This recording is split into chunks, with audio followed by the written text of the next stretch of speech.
I'm Greg Owen, motorcyclist and lawyer.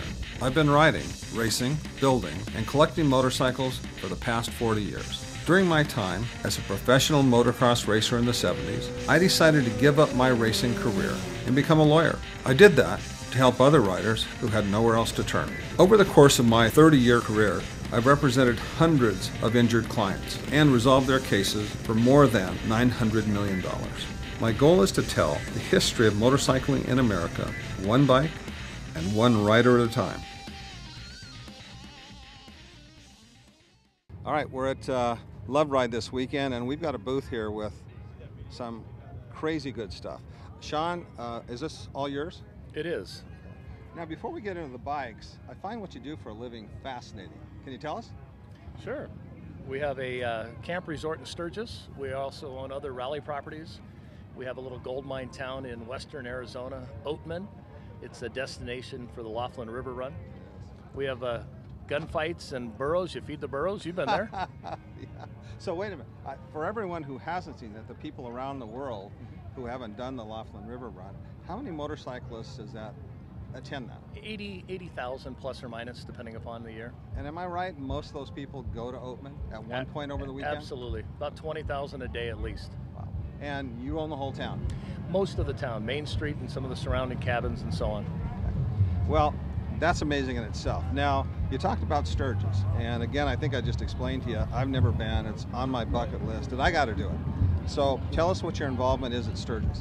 We have the largest campground. It's a little over 1,200 acres. On a good year, we have about 10,000 campers. We have 24-hour restaurants. We have laundromat, general store, indoor stages, outdoor stages. It's incredible. So when you say, do you actually have bands playing and that whole thing? Oh yes. You do. We have free concerts and pay concerts both. There are a lot of cities that don't have half that many people. If we were full, we would be at 25,000, which would be a pretty big city in any part of the country. Well, that's wild. But now we're all into motorcycles, and you know, we have, being in Southern California, we get spoiled. We can ride 365 days out of the year. In other parts of the country already, or the world, they put their stuff in the garage. Can you take us through some of the bikes you have here and explain what they are? Sure. The first thing that caught my eye is a bike that we very seldom see in Southern California, and that's this Boss Hoss. Tell us what that is. This is a 2001 Boss Hoss.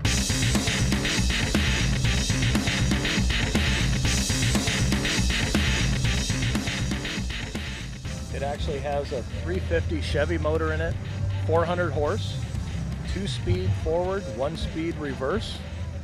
We actually have 3 of them. We own 40 motorcycles. Most of them are from 1900 to 1930. Really? And the Boss Hosses are my personal bikes that I ride on a daily basis. Okay. How much do they weigh? 1,200 pounds plus or minus wet. You know how much fuel you have in it? Ever dropped one? I have. I actually wrenched my knee trying to pick it up. You didn't pick it up on your own, did you? I did. You're kidding. And that, well, you know, you're angling, oh. so you're not picking up all the weight. Yeah. Well, these motorcycles are built where?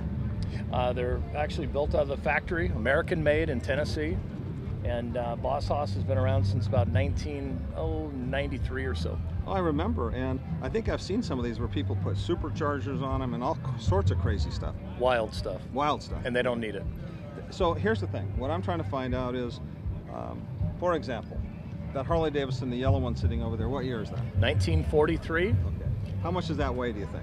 Oh, 600 pounds max. And this Boss Hoss is 1,200 pounds? Double. Double it. Yeah, so I mean, what's it like to ride this thing at low speed? Low speed, they've perfected it. The center of gravity's lower now. It's actually a pretty nice ride if you've got relatively longer legs. If you're shorter, you could be teeter-tottering back and forth. You bring it up to speed, it's like riding anything. It's not a problem.